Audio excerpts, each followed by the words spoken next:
Dumating ang malakas na bagyo, takot na takot yung mga alagad habang si Jesus ay mahimbing na natutulog.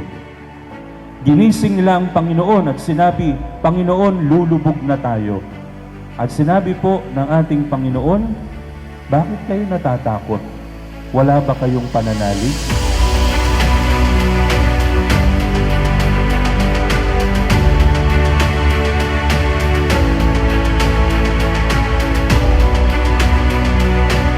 Nasa gitna ng mga bagyo sa buhay, kasama natin Diyos.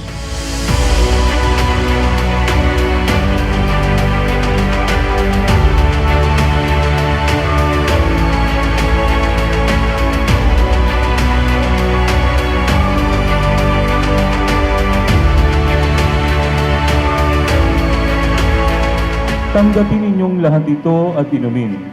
Ito alis ng aking dugo ng bago at walang hanggang tipan.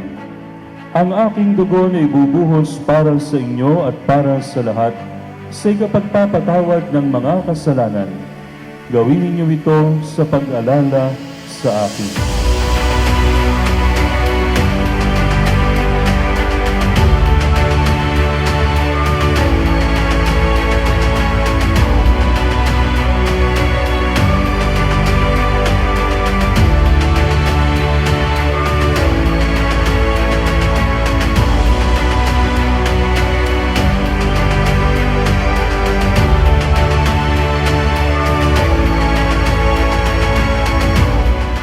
Sa maraming pagkakataon, pinagkakatiwalaan tayo ng Diyos na kakayanin natin kung ano man ang dumating sa atin.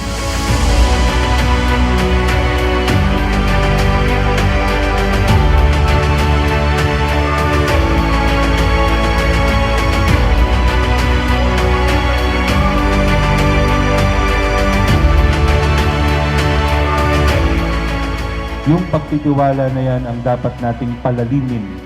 At yung pananampalataya na yan ang dapat nating panghawakan.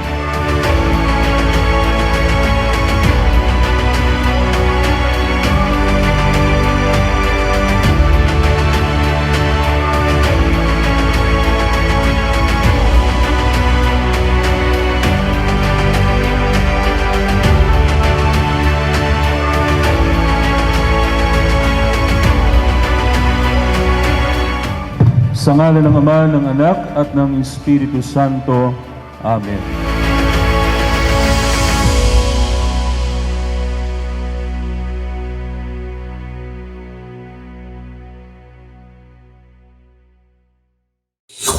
MDR Photography.